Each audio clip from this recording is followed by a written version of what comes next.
Watch who?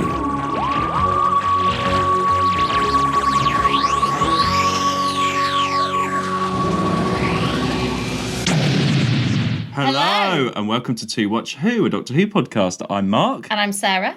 And I'm a Doctor Who fan. And I'm new to watching Who. Yeah, watching for the very first time. Very first time. There we are. That's it, Madonna. And it's Madonna on the planet Dulcis today. Sorry, that made me laugh. Because last time, and for season 6, because we were on the Wheel in Space last time, and we've landed now on Dulcis. Can I just say, sorry, yeah. I've had like 3/4 of a bag of round cheese randoms, so okay.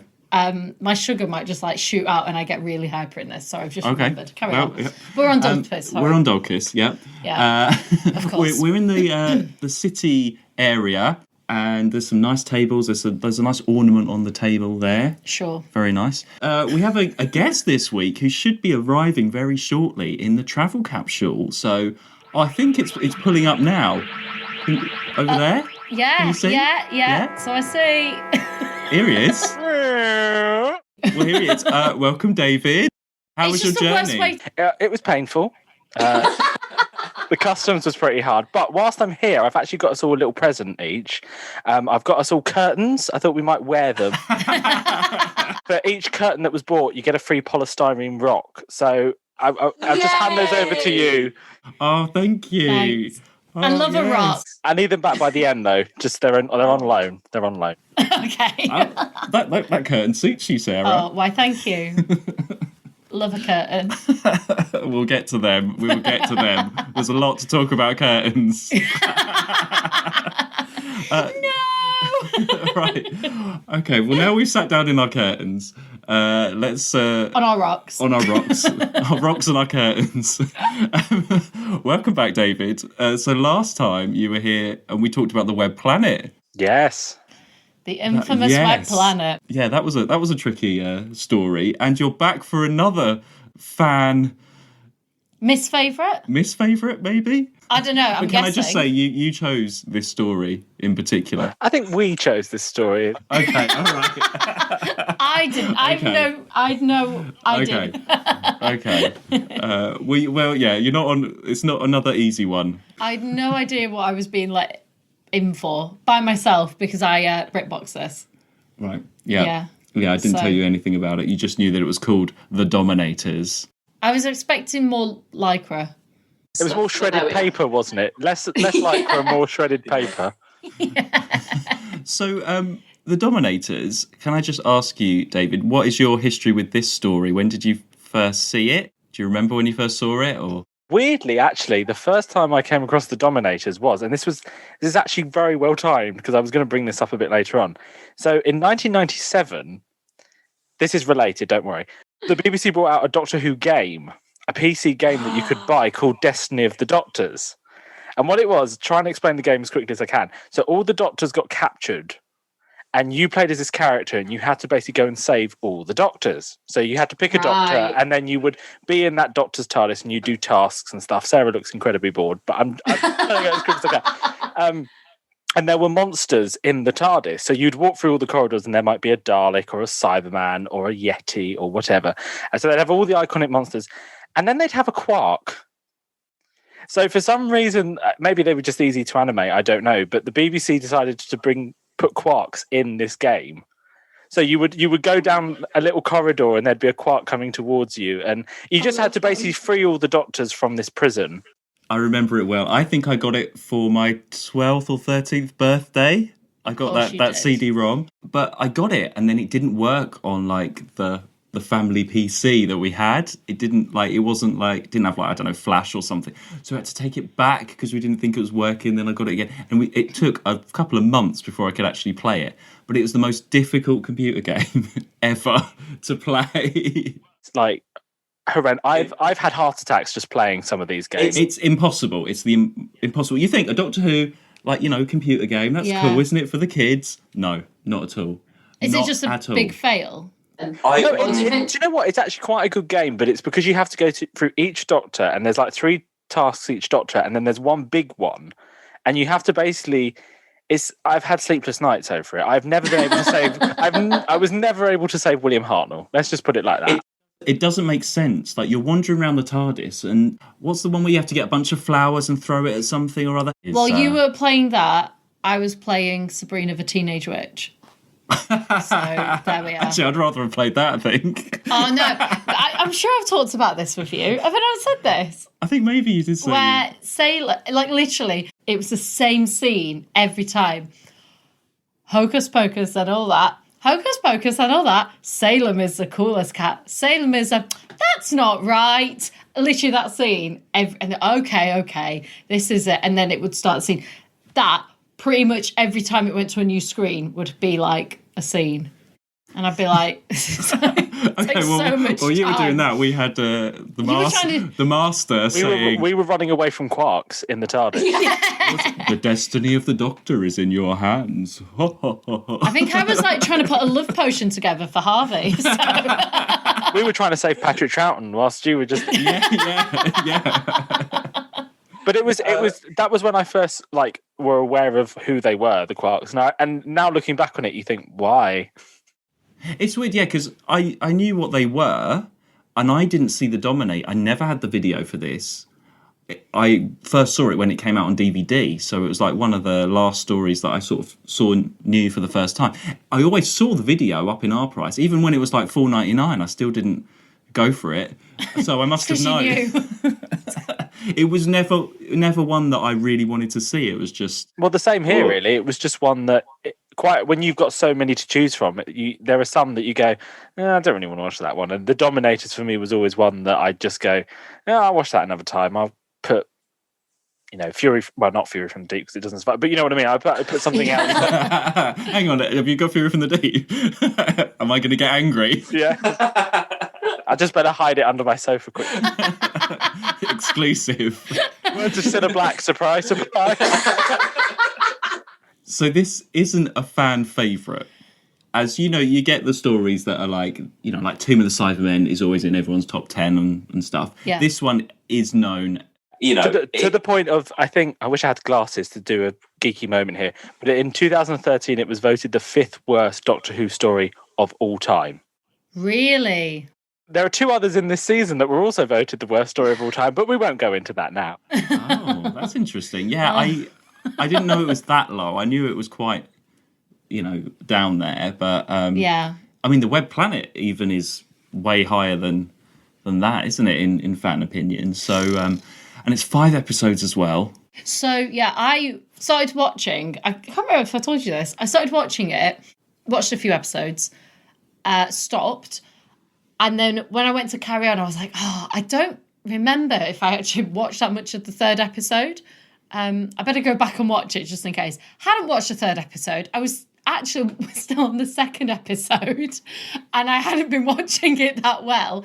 It was going that long and slow for me. I thought I was further along than I was. This was originally going to be a 6-parter. Oh my God. But apparently they cut it down because there was no plot. Basically, they reduced. So the next story that you're going to watch was originally supposed to be a 4, but they made it into a 5. Sorry if that's a spoiler. And they made this one into a 5 because there was basically nothing left of the story to tell. No. And I mean, the best part of this is the Quarks. So that's what okay, I'm glad I wasn't even sure if you're going to like them. I actually. love them. Okay. I want a Quark so much in my life. But, I mean, okay, right, they kill things, but only if you tell them to. Yeah, I suppose so. Like, if you don't tell them to kill things, they won't, otherwise they'll just, dig in the ground. And they have really cute voices, and they're just really, what's in them? Is it a child? In real life? Yeah. It was little schoolboys, apparently, because I'm going to do a little Mark and David story. But we met the lady who played Kando. She can do it. Right. No, I didn't bother. You did. I feel bad now. I wish I had. She was there though, wasn't she? She was there, and she was telling me that apparently there were little schoolboys in the Quarks. And also, I loved her because she asked me what did I think of the story, and I sort of said, "Oh, it's quite good." And she said, "Yeah, it's shit," which I always thought was which I quite enjoyed, the sort of honest opinion of it. Really. Yeah. Who have you got the DVD signed? I think I've got Wendy Padbury, Fraser Hines, her, and the guy, one of the guys. I can't remember which one. I can never remember which one it is. It's the one that gets put against the wall. Oh yeah, sort of the main. Yeah, we'll think of his name as we go through. Yeah. Names are not going to Yeah, this do might well be tricky here. with the names. So The only one I remember is Kando, because it sounds like... Do you remember those cleaning products you could get about 10 years ago that were called Kando? Oh, it sort of rings a bell. Who was she, though? Or he? She, that was the girl, isn't it? Yeah, The Kando? really ditzy one. Yeah. Well, let's her. start to go through the story, and we'll discuss as we That might help everybody. you piece some names to them. So here we go. So we start off with a flying saucer, don't we? That lands, bit sort of B-movie style. I mean, it already starts off with dodgy effects, unfortunately, for this one. And we see the 2 Dominators. So we only ever have 2 Dominators taking over this planet. Just the 2 of them. Oh. And they both sort of walk out and they immediately explain. They say each other's name and they're like, we're here, we're doing this, we're here to do... Like, you just get explanations straight away. It's not a great start to the story. They kind of remind me of like a serious Dumb and Dumber. Do you know what I mean? Like you shouldn't be doing that. Oh, but no. Like, if they were like in serious form, they are just the 2 sort of plonkers that have been put on the planet to do this job and never do as they're told. There's always a character in Doctor Who that vomits the plot on everybody, and the Dominators in that first scene basically tell the audience what they're going to do. The Dominators as well reminded me a little bit of Hilary Devey from The Dragon's Den, because she always had very high... Do you remember her? She always had very high... it just... I always thought if they ever brought them back, Hilary Devey would be... Well, she'd be like Queen of the Dominators. That would be amazing. Their outfit is very... I don't know. Is it supposed to be like a sort of shell thing, and then you have what is it, like paper? Just cut up paper. Yeah, I didn't. I never looked at the bottom. I was just. It was all about like the sort of collar. Yeah, the sort collar, of shell collar thing. I enjoyed the collar. I mean, compared to everyone else in this story, those costumes aren't that bad. So, we'll carry on. Okay. Sorry. Well, so you have the Dominators there, and we meet them, and then we see the Lemon Squeezer spaceship, which I call that lands. The Lemon Squeezer, and then these guys that we meet, I call them the space hipsters because they're out for a day out on this island. Oh, yeah. What's her name? I think the girl there is called Talata. I think. Talata. Yeah, I thought Talata. Yeah, Talata, and because she's like, she's there for a good time, isn't she? She's there like. Can I just say she's giving quite a lot of them the eye as well. I know she's sort of hello Teal. No, Cully. That's it. Yeah. She's always like, I'm here for a day out with the boys, kind of thing. They kind of reminded me a little bit, those 2 at the start, of Altos and Sabitha. I don't know why. Oh no, they are nothing compared to those. Like in the future, in a different realm. I don't know why. When I start again, like I don't know what I'm going into here. So I sort of was getting some weird Altos and Sabitha vibes. Maybe it was with the costumes as well. I don't know, but there was something about it. I was this sort of like weird innocence, but also Altos, and he has no trousers, so he's always got sexual chemistry vibes going on. So they didn't have any trousers either. To be fair, did they? No. Okay. So, I'm just going to say Clothes Watch right now. Let's get Clothes Watch. It's awful. I mean, I know maybe there's like not enough budget or something, and they're like, right, we haven't got enough budget.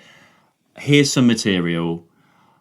But you just don't... They are curtains. You can't get away from them being curtains. Well, if you even have one bit of material, you can make something a bit better. Make a cape. Make a T-shirt. Don't just wrap them round and make it a curtain. I don't know who the designer is actually, but what made them think that is the look we're going for? I don't understand. Controversial. I don't hate them. I mean, it's not even like outer space. It doesn't fit with them running around on the rocks. Or no, I feel like both of those costumes, if you put them on a runway now, people would be like, yeah, high fashion. Like, there's something about them. No. Mark's having none of it. All I'm saying is, Mark, I want my curtains back, okay? I mean, these ones are great. I mean, I know these ones are great. I'm just talking about theirs. Do you know what I think? Do you know what I think it is? I think it's that whole thing of in the 60s, they're going, yeah, this is what we're all going to look like in the future. And I agree. Like, they were ridiculous. I mean, the ladies' ones were not as bad because they kind of had that neck thing, didn't they? That sort of went down. But the men were the worst. The men were awful. But we've had but we've had space already in the Ice Warriors, in Enemy of the World. You had the really cool, Miss Garrett. I'm going back to her again. You had all that space. That was like, the sort of onesie pattern things. But this is just... I quite like that we're not... This is the wrong... Even Keys of Marinus, Altos and Sabitha. Okay, Altos didn't have trousers, but he had a cape, and it sort of... And the detail and we love and the that he didn't have trousers. And stuff, but it fitted with that society and what they wore, and Sabitha just had like a dress.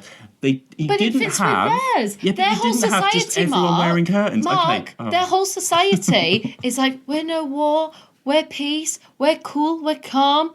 Like, whereas like Miss Garrett is like strict enforcer, tight, war, So actually, if you think about it, their sort of thing of like, we're chill, we're calm, we're floaty, we're curtains, I can't think of any other Doctor Who story that has worse costumes than this.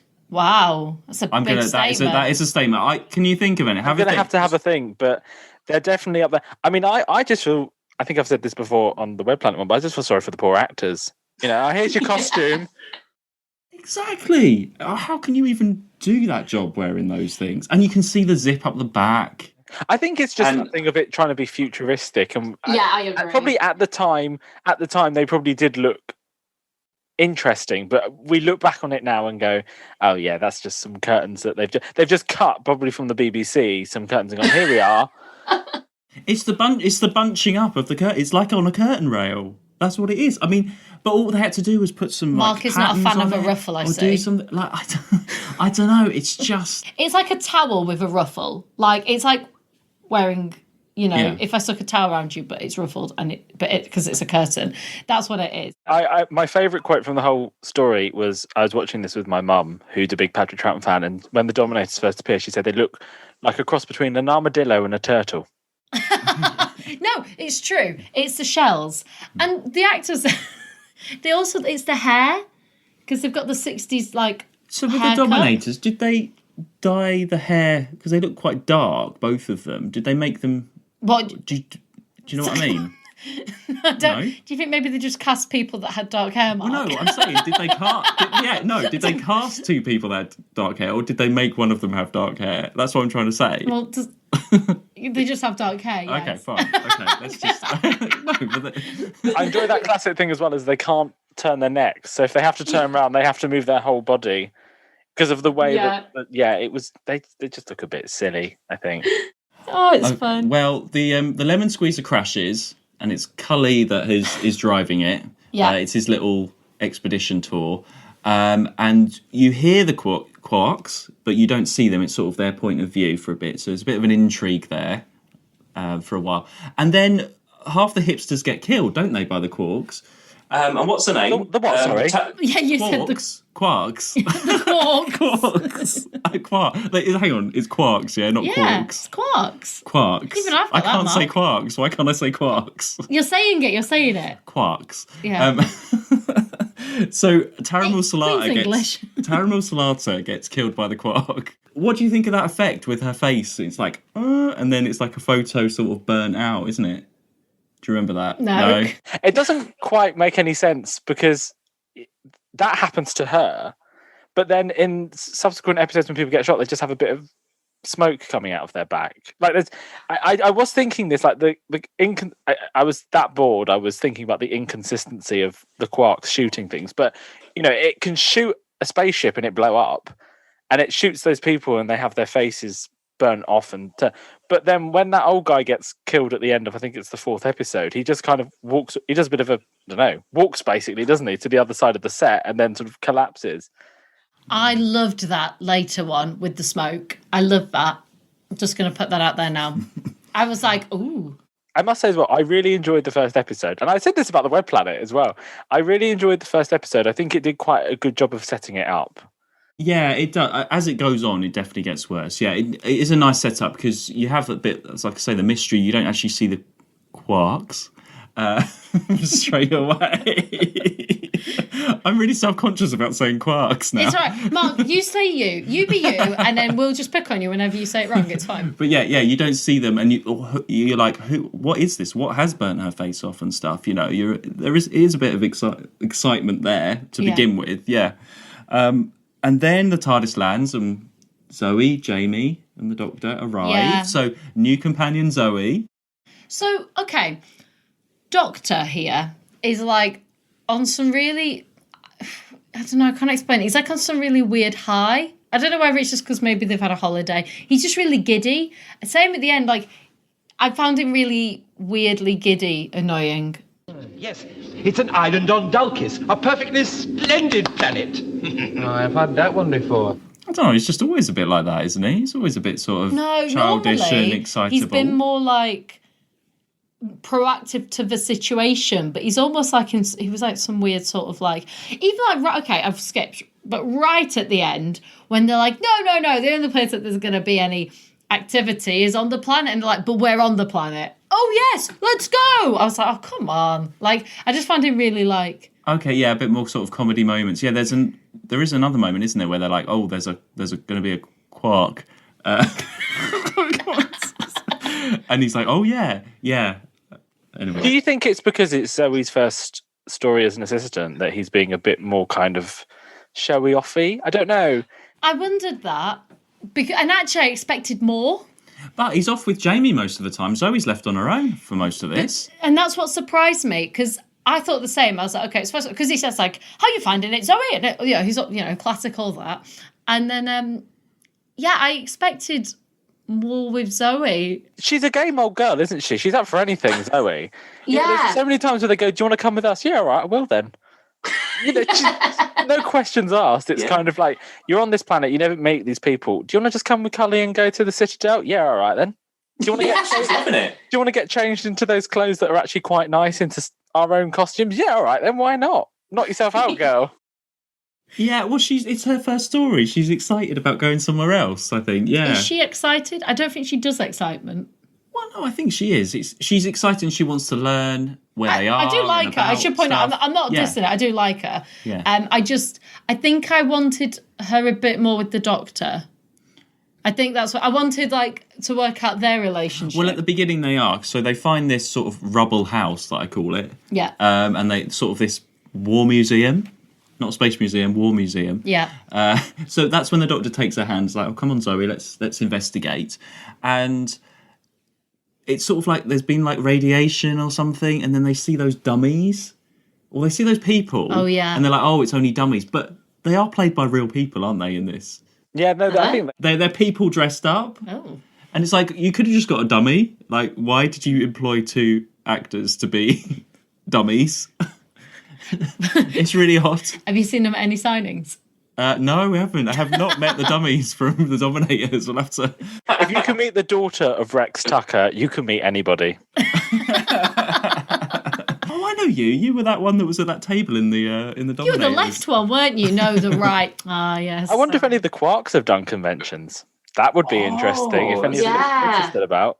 They must be. They probably had therapy afterwards, but I mean.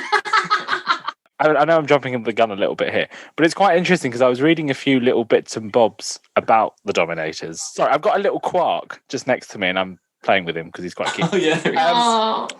So the Quarks were originally intended to be like the next Daleks, because at the time they were making this story, the guy who created the Daleks Terry Nation was getting very defensive about using them. He wanted to take them to America, and he wanted to make films, and well, he did make the films, but make a TV series and stuff. So he basically wouldn't let Doctor Who have them. So the producers were like, "Oh, let's try and make something that's as popular as the Daleks," and they came up with the Quarks. Oh. They never appeared again. Sorry, Sarah. Spoilers. They never appeared again except in that video game. And I think they were in some comic strips at the time, but they were envisaged to be the next big monsters that. I mean, I don't think they were ever that popular, were they? I mean, it's not the best design. If I was a kid in the 60s, maybe I'd want to be a Quark. Well, I suppose all you do, if you wanted to be a Quark, all you have to do is get inside a cardboard box and stick your arms out. And you're a Quark. And you're a Quark. Do you want Mark? Don't say anymore. I'm not going to say Quark, right? I'm not going to say Just point at me and I'll say the word for you. Okay. It's fine. We'll take that strain off you. Going back to Kando slightly, she was talking about the Quarks. And she said that apparently they couldn't see. So she said quite often they'd be filming a scene and they hear inside, they go, Freddie. Yes? Where are you? I'm over here, I think. Oh, no, I can't see you. Oh, well, I'm 2 steps to your left. So they had to do a lot of sort of guiding them through, I think, sort of. Oh, that makes them cuter. And were they going up and down on all that location filming and everything? It's not like it's an even ground or anything, you know. Blowing them up. Yeah. Well, back to the story. You're doing a me. Rubber House, Dummies in the War Museum. Oh, and then I say we meet the uni students. So this is Kando and her professor and the other guy who I don't have. I've said... Is it Teal? Teal. Teal, yes. T-E-E-L. Teal, like eel, but with a T. So Teal... Teal and Kando. And... Well... My first impression of Kando, because he says, oh, you know, she recites this stuff that she's learned. I thought she was going to be a bit sort of Towie, like Dulcus Towie. Oh, like right, blonde, that Towie. Like, I was like, what character was Towie? And I was like, no, he means a TV show. Like, Kando would be on the Dulcus version of Towie. I don't know, I just felt the way she was sort of reciting it was like, oh, and, you know, the radiation and the thing on the island and everything. It was so weird. She that's how she came across to me. Even Jamie says something like, oh, she's done her own work. That's kind of her done, though, isn't it? After episode 1, it's just, there's a lot of her just going, we're so tired. Love, it's a polystyrene rock, all right? Come on. You know, there's a lot of her just sort of, oh, God. Right, again, jumping the gun here. I'm doing this a lot. I apologise. But my favourite bit, it's not even that funny, is I think the cliffhanger to episode 4, you know, when the guy gets shot? And they're all, and the cliffhanger sort of comes up towards Patrick Troughton's face. Patrick Troughton pushes her out of shot. I don't know if you saw that. I did see something like that. It does ring a bell. Like there was a lot of. Yeah, she sort of glides over like that, and I rewound it, and Patrick Troughton just goes, "Hello," just pushes her out of sight. Well, she recites her stuff. She hands out some drinks. That's very useful. Classic, yeah. And then this is where Zoe's like, I'll stay with the uni students. And the Doctor and Jamie go off to... Oh, they go back to the TARDIS, don't they? Because they don't want it to be destroyed or something. And Sorry, just going back. Also, what really annoyed me is how patronising the old man is with her. Like she's done her little speech, and then he sort of goes, that was very good, well done. Like, it just really annoyed me. Oh, that guy, he was really annoying, that guy. Yeah, I was very happy when he got shot. Oh, yes, you see, students are... That was really very good, Kando. Students are brought here to test the radiation level and observe the effect on the vegetation. Yeah, all 3 of them after episode 1, that was kind of them done, wasn't it? There was just them getting enslaved for 4 episodes. Serves them right. Not listening. No, sorry, I was trying to think of the name of that professor guy, but I don't have it. Teal. Is it the Teal? No, Teal was the younger guy. Oh. Yeah. So who was the old guy? Well, no, I don't know. We'll call him the Professor from now on. The Professor. Professor Smoke. So then at the end of part 1, that's when we see the... Quarks. Sorry, I forgot. So that's when we see them. Quarks. That's where they come up. And I didn't realise they actually talked quite a bit. The thing is, I'm always on the edge of for the Quarks, because I kind of quite like them, but they also really annoy me because I have to put the subtitles on because I don't know what they're saying half the time, because there were certain things that I thought they were saying, and then I checked the subtitles going, no, definitely not what they were supposed to be. Do you know what? It didn't bother me at all for some reason. I just found them thought really you'd be really cute. annoyed because they are up there with... We've had some bad voices. Oh yeah, like terrible, but they were just really cute. I didn't know what they were saying at all. I was just like, poor things, just like have no energy left, and they're transferring their energy, and they're just been, doing what they're told and walking around. I was like, oh, they're kind of like, what was that other one that I really liked? Chumblies. Yes. Thank you, David. We don't need you, Mark. You can't even say Quarks. I was going to say Cybermats. It was one of them. Yeah. I mean, like the Chumblies, they kind of remind me of a Chumbly, and you hated the Chumblies, Mark. Oh, well, I wouldn't say I hated them. Mark, but you were they not a weren't, Chumbly well, again, fan. they weren't my favourite because they just went around and made noise. I mean, at least the Quarks... Quarks. Quarks. Mark, do you know what? I think you should just not speak anymore. David can fill in the gap. David can fill in all my gaps when I don't know what I'm saying. And you can just sit in a corner. Right, well, let's go on to part 2. So in part 2, this is where... Sorry, hold on 1 second. We'll go back to that in a minute, but I've just got to add this whilst it's still in my brain. There are supposed to be 8 quarks. 8? And there's definitely some out there then, because signings. Well, no, there are 8 quarks in the story, but there was only 3 operators. Because you never actually saw more than 2 in a scene, which I thought was hilarious. You saw 3, didn't you, getting blown up? You got 3 getting blown up, but then there were definitely more than 3 getting blown up. And I was having a look because they have that wonderful little thing where, you know, like in lifts where it says floor 1, and it was just a quark lighting up. Yeah. There was at least 8 of those. Yeah, actually, that set is really good. I mean, that's a positive for this. The Dominators like spaceship set with a little light up. Yeah, quark. Yeah, and you got the different levels. I think it looks really good. Well, in part 2, you got Jamie and the Doctor. They're captured in the spaceship and they're pinned up against the wall. So you have that pinned up effect where, they just play the film backwards, I think. So on BritBox, it comes up with like little descriptions before each episode. And this is where I realised that I'd not watched episode 3 and had only watched episode 2. And the description is something like... the Doctor and his companions have to do puzzles to work out. And I was like, oh my God, that is like the most depressing description. Like, yeah, that sums up what's going on here.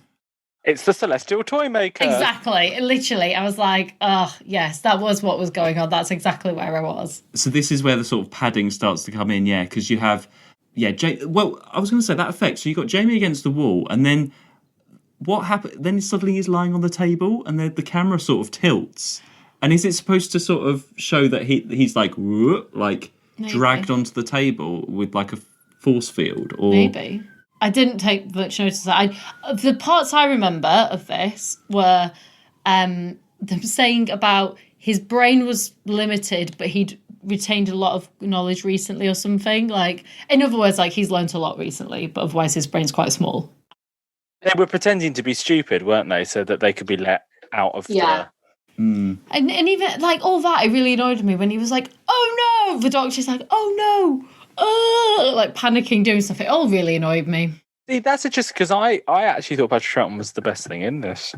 Really. Because I think the 3 of them together worked incredibly well. But I think after about episode 2, nothing excited me. I don't know what it was. I couldn't quite place my finger off if it was the acting, if it was the writing, if it was the direction. It was all just a bit flat. You know, I couldn't tell you what happened in... Basically, when I wrote notes for episodes 3, 4, and 5, I basically wrote nothing because I can't remember a single thing that happened in those episodes, really.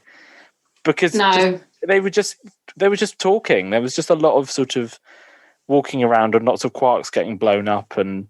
what were they called? Not denominators. Dominators. The Dominators. They're just arguing with each other. He's just really angry at the other one, like, why have you done that? Don't you see? Why has the drilling stopped? All finished? 4 perimeter bores are complete. And the centre bore. The centre bore is not even started. I saw a great review, actually, of this story that said, nothing happens, you don't care about the Dulcians, and the Dominators do nothing but argue. And that's kind of true, because one of them is obsessed with killing people, and every time he's about to do it, the other one goes, no, you can't do that. And then that's it. There's no more said about it. Yeah, most of the cliffhangers are all people about to get shot or about to get killed, and every single reprise is just them going, I've told you can't do this again. Stop it, sort of slap wrist. Don't do it again. Yeah. But is it supposed to sort of be like that? Because they're the Dominators and there's only 2 of them trying to take over this planet and they can't even manage like 4 slaves with the Quark. Is it sort of sending it up in that way? Do you think it was written like that to be no so ridiculous that it... Do you know what I mean? Like, I don't. Because I they're think they supposed to, genuinely they're supposed to were- be these powerful people that come in and take over planets, but because they're bickering so much, they can't get on with it. And is that the sort of... I do wonder if it's because of behind the scenes, because I know the people. So the person who wrote this, Norman Ashby, isn't real. Because the people who wrote this wrote The Web of Fear and The Abominable Snowmen. And basically, I think. Sorry, it's an abominable snowman. Yeah, that's it. Explains it all. But they, I can't remember exactly what the argument was, but there was an argument going on between them and the script editors, and basically they were like, "We're taking our names off this." So I don't know if that was a sort of stab at them, going, "We just argued the whole time, so let's write that into the episode." I don't know. It could be them. They don't do anything really, do they? They just talk a lot and then fight a lot and then kill people. Can you imagine being like Zoe, the actress? She's like, right, first start of like this new adventure, starting my career here, all that, and this is what you get. I'd be tamping. She gets a lot to do, actually. Well, so if just going back to the story, so she goes off keeping things on track. Sarah, just to warn you, no spoilers. I'm not saying anything, but there are a few in this series that are going to be a toughie. That's all I'm going to say. So if you think she has it bad now, well, she goes off with Cully on the capsule, and she does all that. She has an exciting visit to the city, and I liked Cully. Yeah, just want to as in terms of like the people of that place. I liked Cully. He was the only one that had some sort of like backbone to him and reality check. Like everyone was just sat on there like. Well, he's the leader's son, Yeah. apparently. Yeah. I don't know. I feel like he looked a bit too old to be the leader's son in a way. Did you see the leader? Well, yeah, okay.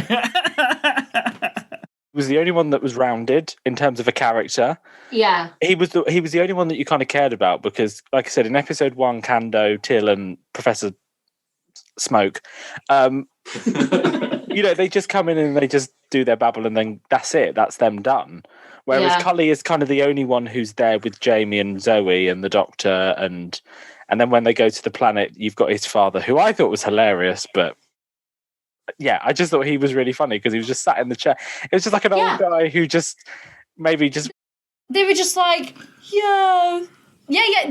All the people in that room, they were just like, but we're peaceful. But we're calm. And then they bring in another like young advisor, like, okay, what do you think we're doing? He's like, well, I think we have 3 options. And he's like, but that's not what we do. We're peaceful and calm. Oh, we just sit here. And I was like, oh my God, this is dreadful. We've got to say as well, actor watch at this point. Because every time I come on this, I feel like I tell you about someone who's in this. So the guy who you were just talking about who comes in and goes, we've got this option, we've got this option, we've got this option. That's an actor called Brian Cant, who in the 60s and 70s used to present Play Away and Play School and narrated Troughton, which I don't know if you ever watched. I've heard of Troughton. But when we watched it, because I watched this with my mum, and when he first appeared on screen, she just went, "Oh look, it's Brian Cant." Poor man. Do you know what? I knew he was in this. I totally forgot to look out for him. I didn't recognise him. Also in the Daleks Master Plan as well. So, which one's he? Is he? He's the one. Yeah, that gets shot at the beginning, isn't he? Have I watched that? That's the Katerina one. Button. Yeah, he's the one that's like. There's a little clip of him, isn't there, that exists where he's like going through the jungle and he's like, no. Oh, and then right, the Dalek shoots him. Yeah. I didn't look out for him. Oh, I have to go back. I have to watch this again. Oh, Mark, don't do that to yourself. This doesn't have to go in the podcast, but do you want to hear my impression of Katerina? Yes. Right. Yes. So it's episode 2 cliffhanger is my favourite thing, where the Doctor's out, they've left him, and she just goes, "Stop! Without him, we can't reach the place of perfection."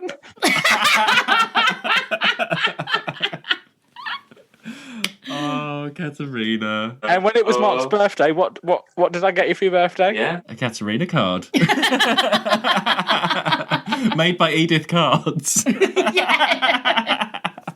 Moonpig must have thought I was a very weird customer. Katerina is with us always. unfortunately. Yeah, and Edith. That is more unfortunate. Oh, and Anne, yeah. Anne can do one. And Kirsty, yeah. And who is there any other recent ones? More recent. Oh, Jan Lee. What a bitch. And more recent is Who have we had last season? what's her name? Miss Garrett. No, Astrid. Oh, Astrid. And Yes. and Travers. I don't think she made it to the exclusive group of.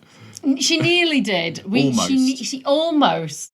And Miss Garrett we mention a lot, which is the most random. I keep talking about Miss Garrett for some Mark reason. brings up Miss Garrett so much. And Well, to the point where I was like, bring you up. do realise you bring up Miss Garrett a lot? And he's like, do I? I was like, yeah. Well, they're getting few and far between. We're not going to be talking about Kando or Terminal Solata again, are we? No, oh bless him, no. Anyway, should we go back to the story? What have I got on my notes? Right. So Zoe's off with Cully. The students and Professor find the Dominator's spaceship and they go on board, and that's when they get captured. The Quarks. Yeah, they blow up the building with Zoe and Cully on. It's really and then panicking Zoe me screams. now, me having this responsibility that I'm going to forget the name. End of part 2, Zoe has a bit of a scream and there's an explosion. Stuck! It's stuck! We're trapped!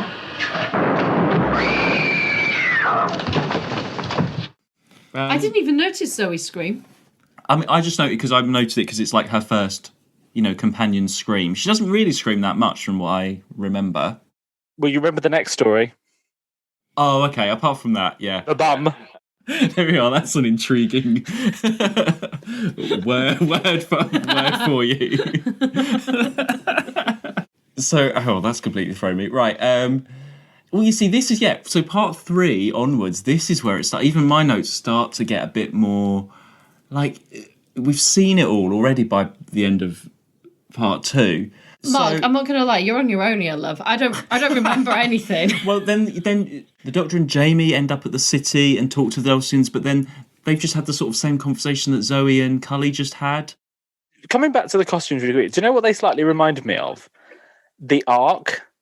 Yes. Like, because of it's done much better in the Ark though, because of like the shooting and the characters and the acting and stuff like that. And basically they're wearing next to nothing anyway. But it kind of works because of the situation, whereas with this it doesn't. I don't know, because we didn't mind the Ark, did we? But the Ark, they were more sort of regal, I felt. Well, they would have been the curtains, but they got chopped up, didn't they? There wasn't enough material for curtains in the Ark.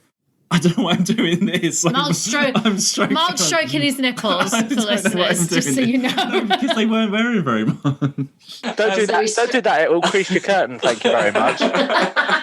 Got to go back in one piece. I don't. Yeah, it did work in the Ark, but it just doesn't work here. It just doesn't. I can't. I'm sorry, but even any of this Dulcian stuff just doesn't work. It's just not. The society hasn't been maybe created enough in the script as well, because. Oh no, I know what that society is. Yeah, I know, but they're sitting around. You just see that one room, and there's quite a lot of them, isn't there? No females. Just no. Now. Well, apart from what's the name? Kando and Terminal Solata, yeah. And you know how much Kando's worked because she's just got a bit of dirt on her nose, and that's it. We see Zoe goes in with them, don't they? They're all being these slaves. She's like, "Yeah, I'll be slaves with you." These, her and those guys, and they're doing the rocks, aren't they? She's getting dug. Yeah, I'll be a slave with you. She's like getting in there. Told you she's a game girl. She'll do anything. Yeah, all right, I'll be a slave. Why not? Imagine if that had been Victoria. Oh, Victoria God. would have just not done a thing, would she? She would have just. Do you know what? She'd have moaned so much. Love her. She would have moaned so much the Dominators would have left the planet. Quarks would have shot her. Yeah, she wouldn't have survived. She'd have been shot. Yeah. But she wouldn't have got off the TARDIS. At this point, the way she was, she wouldn't have even got off the TARDIS. Katerina would have been like, "What's a rock? What am I doing?" She knew rocks, Mark. Did she? She knew rocks. She knew how to open doors, and she knew rocks. Okay, let's get... Well, so they have this plan to escape, don't they? And then this is where I get a bit confused, because I think I'm skipping ahead quite a bit, but Cully gets this gun, doesn't he? And then he's going to shoot The Quarks. Thanks. But he doesn't straight away, does he? Because Jamie distracts him, and he doesn't. Oh yeah. Straight Oh my gosh, away. we're only there And in the there's that story. moment. Yeah, I know. So, so I was like, why didn't he just shoot them? It was right there, and then he doesn't, and that's Jamie when Zoe distracts does her him. good He sort of doesn't know how to fainting use a act, gun. and Zoe's on the floor like, shoot them. And So okay, this was something I think I missed the whole thing. I missed when he managed to get a gun and do all literally. no, yeah, I missed that as well. I was like, Didn't one of them collapse or something? it wasn't. I was going to say Scully. Scully. It wasn't Scully. It wasn't Cully. It was I don't know who. Well, Zoe collapses. It was the old man. It was Professor Smoke. He collapsed, and they went, put him to a side, and continue working. The bit I loved was when they knocked over a quark, but because it's so flimsily made, it kind of bounced back. It was kind of on its side, and they were like, quick, past it now. But you could kind of see it move. I don't know what material it was made out of. Probably plastic, wasn't it? Cardboard. Yeah, it probably was cardboard. There was that bit when one got blown up and then you saw its head moving on the floor. I thought that was quite nice. They didn't have to do that. A little bit of a... It was probably a child inside, like, trying to... Yeah, that one gets blown up, and then another one gets a rock fallen on top of it, and it just goes, and that's it. He turns to sixes. Okay, kids, and go. You'll be fine. It's all secure. It's all fine. Throw the rock. No, the polystyrene one.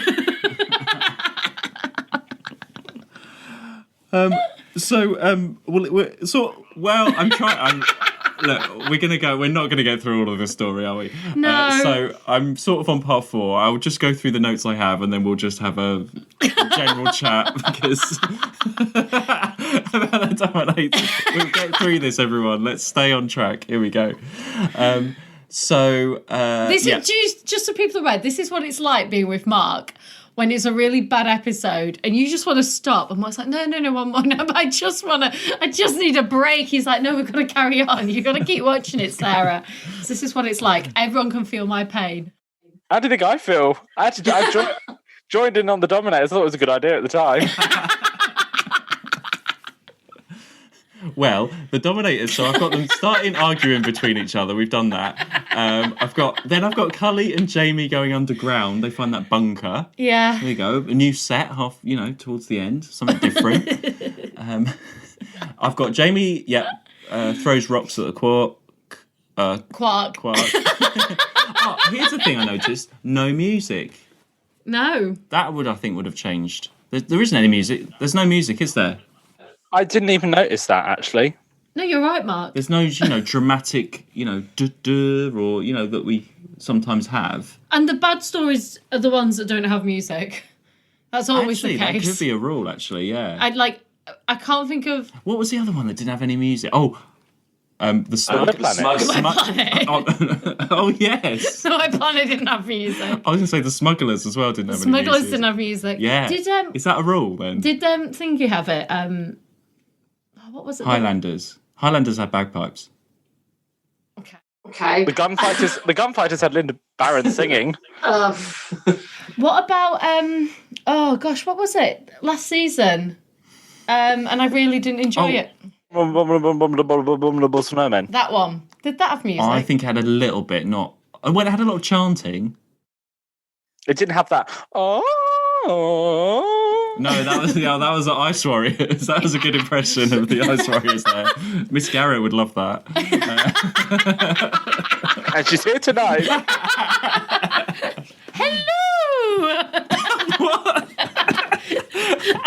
This is Doubtfire. Oh my god. This is Doubtfire.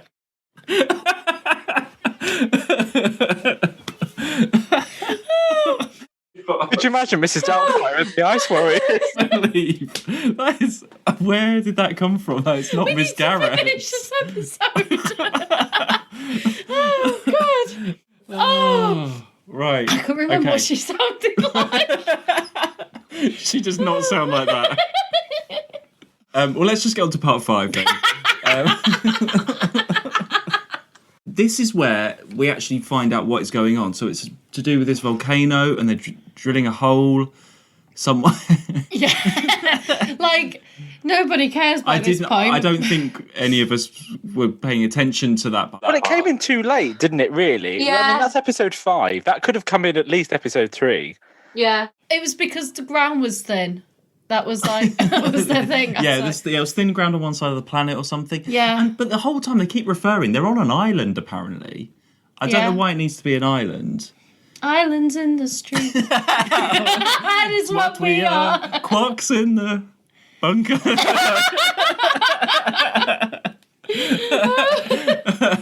Mark had told me do karaoke. He is a... I had to send him to a counsellor after. I can't. Oh, dear. Oh, is it Kando in the stream? Quarks are what we are. Quarks are what we are. One for the album. Yeah. The Dominators, the musical. Absolutely not. God, no one had come. Okay, this is a good point. The sonic screwdriver appears again, which I had no idea. I don't remember that. So, you know, at the end where the Doctor's got to cut through something, and then Jamie says, "Oh, it's your sonic screwdriver." It doesn't do that, does it? And he's like, "Watch this," and it burns through. It is the silver pen sonic screwdriver thing. I think you'd better let me start it, Jamie. Now, how are you going to dig through there with your sonic screwdriver? It's a little more than a screwdriver. Just watch this. Do you know what? I didn't even gather that. Yeah, I didn't realise that. Wow, look how excited you are by that. Well, yeah, because I never knew that before. There we go, there's a fact, everybody. The sonic screwdriver appears in the Dominators. If you've made it this far, if you're still listening. This is the thing. My friend Kyle, hello to Kyle, because I said I was going to mention him, he thinks this is the worst Doctor Who story ever made, to the point of I don't think he's ever sat and watched it all the way through. Well, hi Kyle. You should sit and watch it all the way through. I have to. Look out for the sonic screwdriver when you watch it all the way through. That's what you're missing out on, Kyle. Well, and at the end, I like the bit where they're making the bombs and everything. That was interesting. You put the little pill in the thing, and you have to wait 10 seconds and throw it. Yeah. But with a lot of Doctor Who, it's wrapped up very quickly, isn't it? It's like, we've got 10 minutes to go, quick, let's just do that. Whereas, especially with something like the Dominators, you could have that earlier. You could have that being introduced, them finding the bomb. If that is how they are getting rid of them, they could have figured that out much sooner. They were in that room for quite a while. They were in there for like 2 episodes. Okay, well, I've run out of story to talk about. Let's just generally talk about this. Is there anything else? One thing that did annoy me as well is, so they had the thing, they got the bomb, and he's like, I can't do anything, it's sealed. And I was like, ugh, like, that annoyed me. I don't know, I just found him really, like, flimsy and, like, woo. Like, a little bit like early Doctor in this one. Well, like early second Doctor. I felt very early second Doctor-y with him. I don't think he was that different. I mean, maybe he was playing up the comedy a little bit, because we didn't even talk about the comedy with Jamie in the capsule and him being upside down and his legs in the air doing the wiring and stuff. We didn't even, I suppose, there were more of those moments That's how than David we've arrived had. today. Yeah. Thank God I wasn't wearing a kilt. But so we haven't had that in the previous season. He was a bit more serious before, so maybe that's what you're seeing. The thing that I found most enchanting about the Dominators was Patrick, because I love the second Doctor. I mean, I know you've spoken about this before, but if it had not been for Patrick Troughton, we wouldn't have Doctor Who. And I just think he's so magical in the part that even with scripts like the Dominators or the Abominable Snowmen, he can still wrap up a good story. Like, he can still give a good performance and still make it kind of like, this is it, this is the end of the world kind of thing. This is so important. But then at the same time, he can be childish and silly.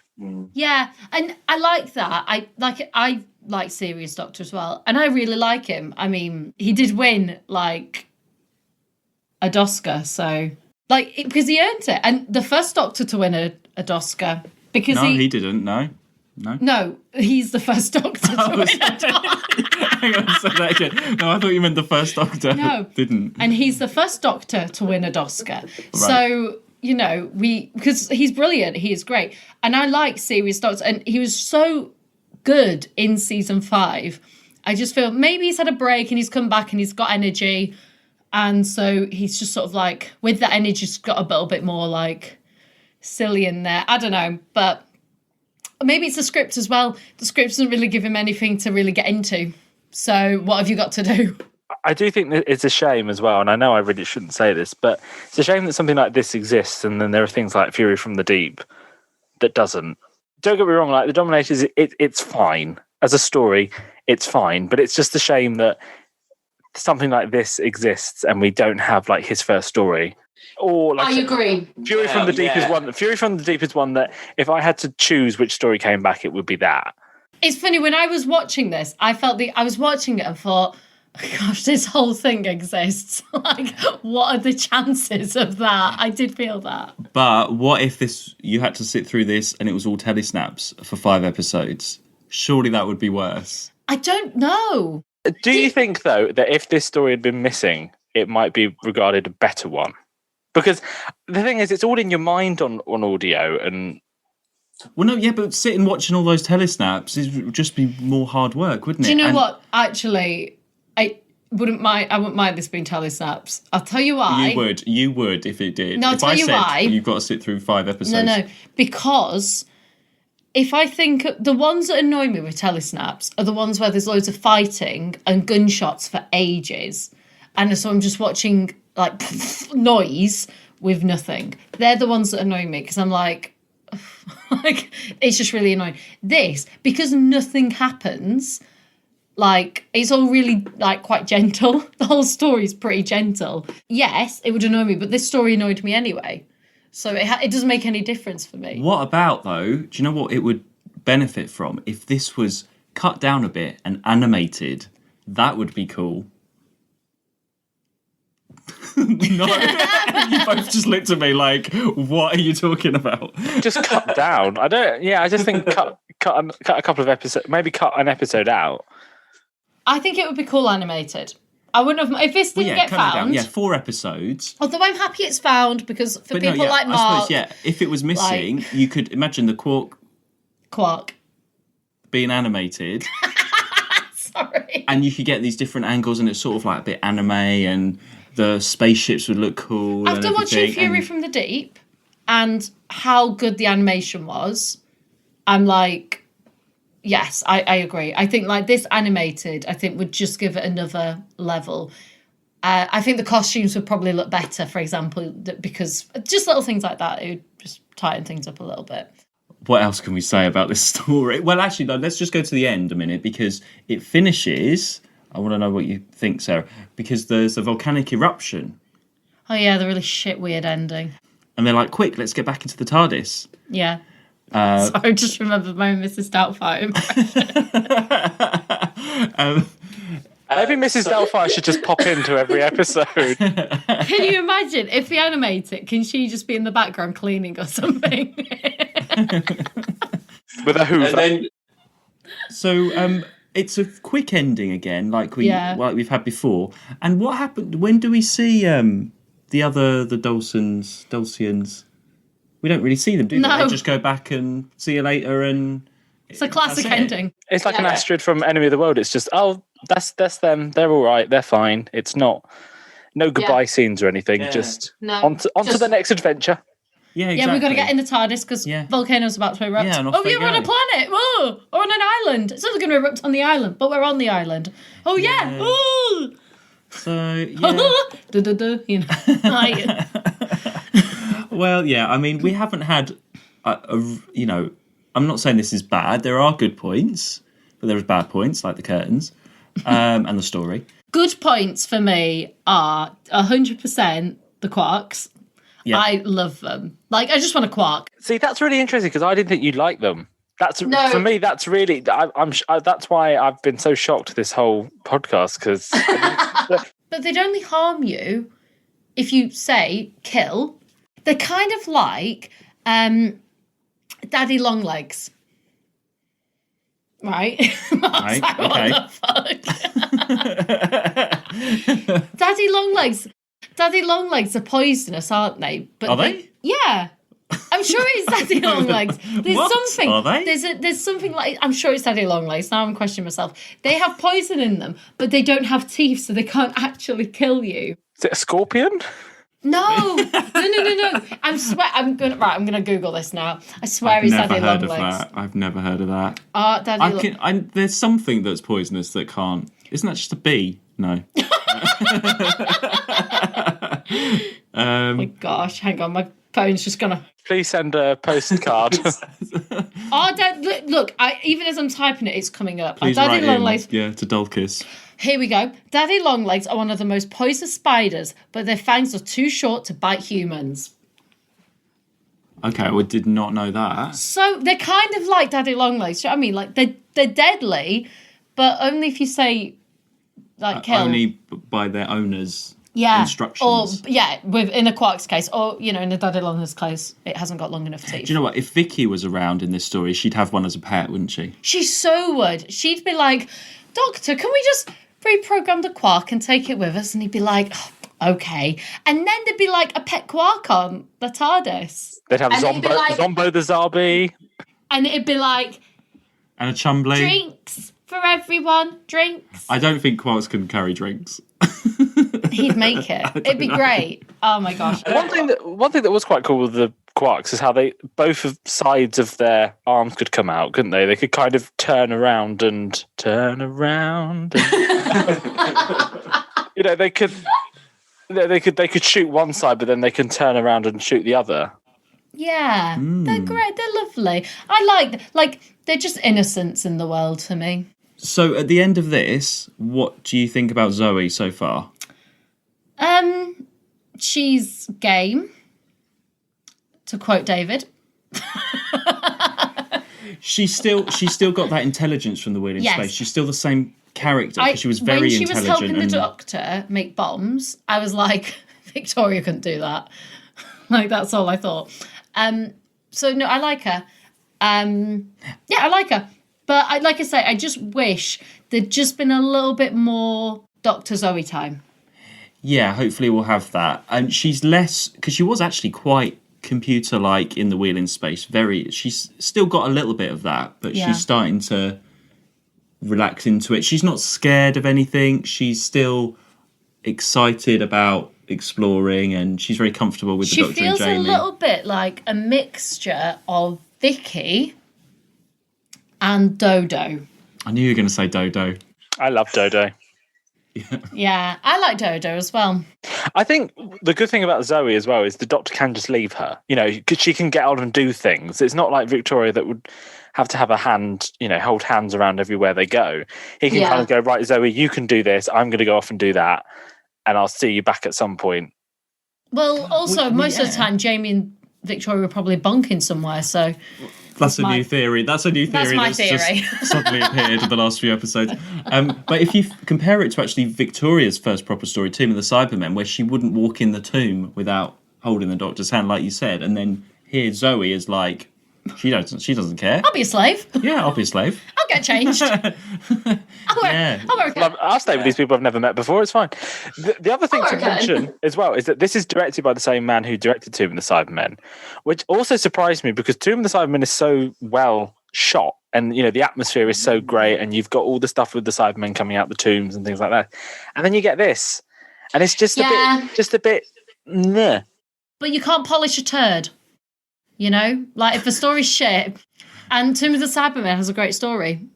Well, that had a lot of all the characters were rounded. They were rounded, yeah. That's what it is, isn't it? The set's great on this. Like, I think the set is really good on this. Yeah, the location stuff, the set is great. Yeah. If you gave them decent costumes, it would make up for a lot. And what do you think of Jamie now? Because you were going off him a little bit before.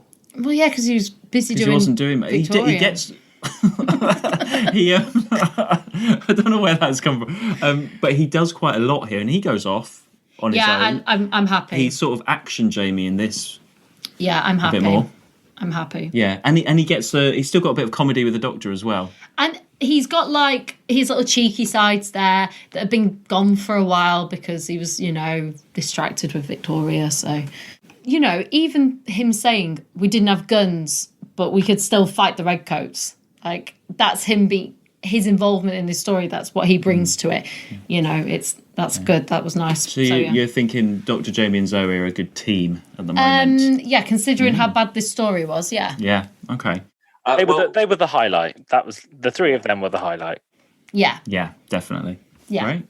And Quarks. Before we go on to our games section of the podcast this week, I will tell you the next story is called The Mind Robber. Okay. Instantly for some reason, I thought of what was the games one? Toy Maker. Yeah, I don't know why I just went there. Okay. Or with a mix of the other guy with a TARDIS. The monk. The monk, yeah. Oh, okay. All I'm saying, I'm going to say nothing apart from it's a cracking good one, and I hope you like it. Okay. Yeah. Yes, I agree. I wish I was joining you for that one instead. We needed help with this one. It's good that you're here, definitely. Oh, yeah, absolutely. I mean, if anything, David, you helped in my despair, so... Thank you very much. I'm honoured. and I must say, before doing this, I really didn't like the Quarks, but I think you've changed me. Ah, I'm glad you changed me. Right, games. Yeah. Games. Okay, games. So, okay. David, you've got a game for us. So I've got a game. So I know you do your Guess the Monster, which I'm looking forward to playing. Yeah. But during lockdown 2, this time it's personal, I made some Doctor Who Top Trumps cards. And I made them for the Patrick Troughton era. Right. Now, Mark has got a set of these. So Yes. I don't know whether or not he's shown them to you or anything like that. I haven't. No, you've not. But I thought we'd play a little game. So I've got 6 cards here. I'm not going to show you what they are.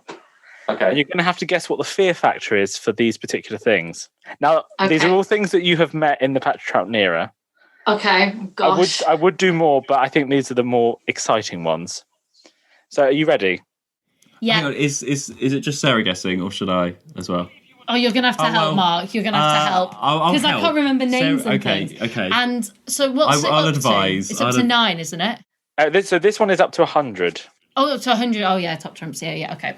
Okay. I'll advise, but you have the final Okay. guess. Are you ready? Yeah. So we're going to start with number 1. And we're going to start with Mark's favourite, Kirsty from the Highlanders. Fear factor of Kirsty. My favourite wench.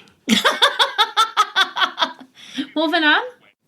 Yeah, more. Oh, that's a good idea. Yeah, 2 wenches. Anyway, Mark's going to ponder that. I'm going to okay, think fear of a number. factor. Well, she's Fear not going to be factor. too. No, she's not going to be too high because she's monster not at all. like a monster. I think but- very low.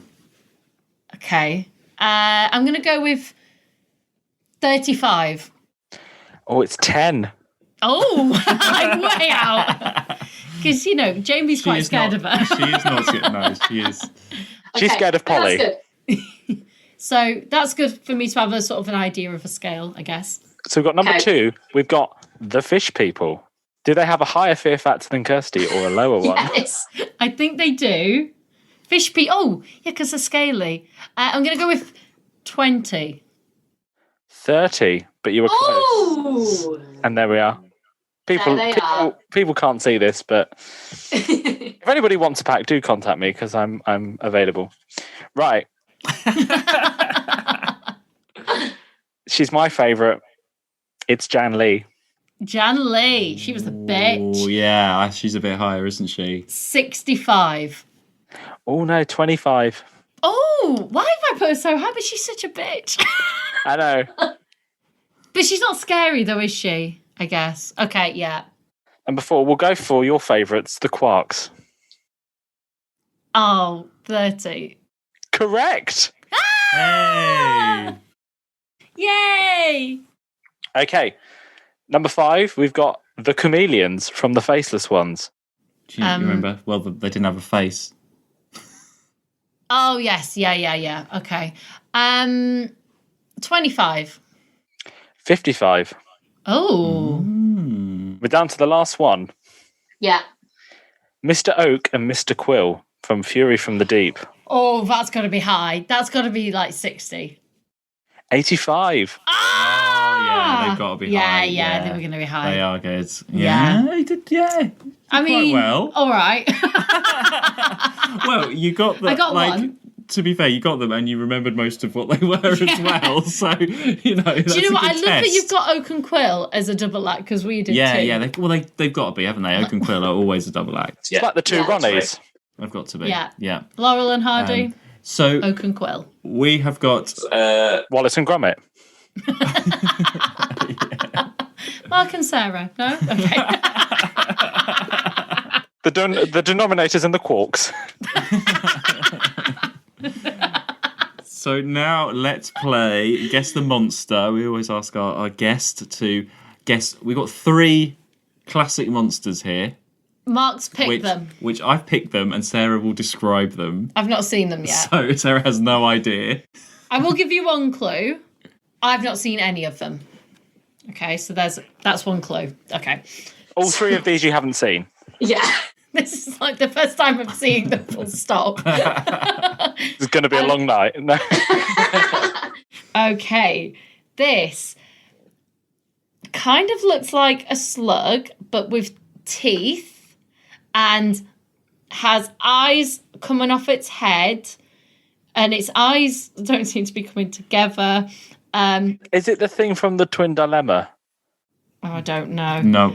It's Meth Stork? No.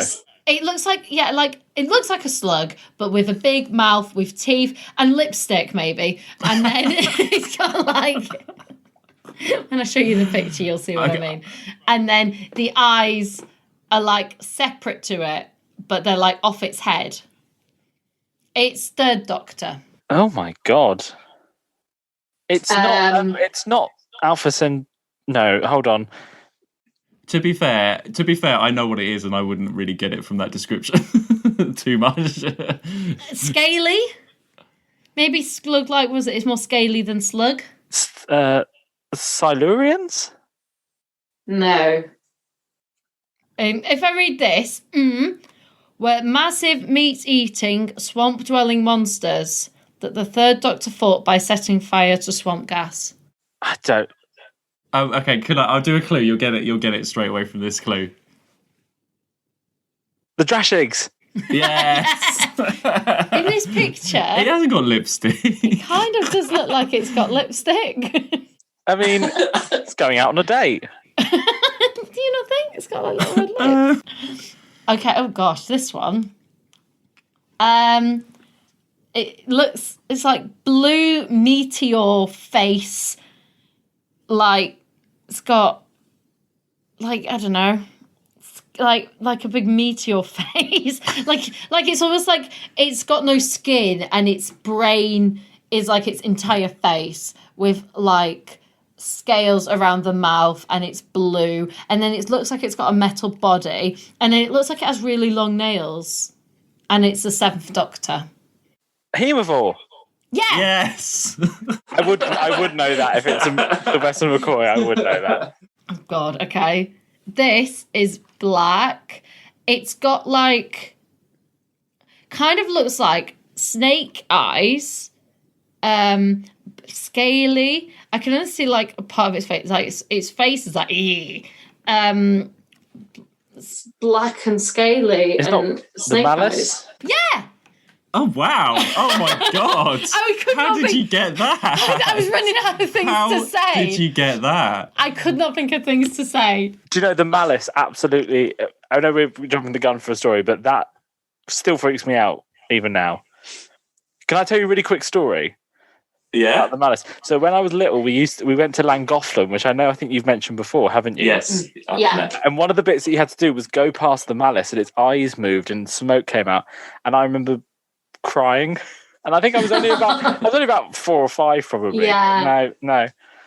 And I'm sure on like some video that we've got of like, you know, when you used to take cameras on holidays and stuff, there's a bit of my dad filming the Malice, and you just hear me in the background going, ah! I can't believe you got that. I cannot believe from that description. I can't think what else to say. I was running. I thought you were going to say like stone or something. Then it would be It's black. Its eyes look like snakes. Yeah. Well, there we are. Well done. That was a good.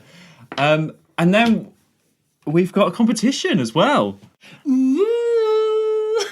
So up for grabs, we have a lovely signed photo of Wendy Padbury, and it's a lovely photo of her in the Weird in Space. And also an Eagle Moss figure of a... Quark. Thank you. To be won. So David has a question for you. I've set a question. So the question for the competition is, Brian Cant makes his second appearance in Doctor Who in The Dominators, but which William Hartnell story did he appear in? And we want the name of the story, not the episode. And you can get in touch with us with the answer via our Twitter or Instagram at 2WatchWho. Just send us a DM. Slip in there. Yep. And then we will select a winner next week. That's very exciting. I like it when we do a competition.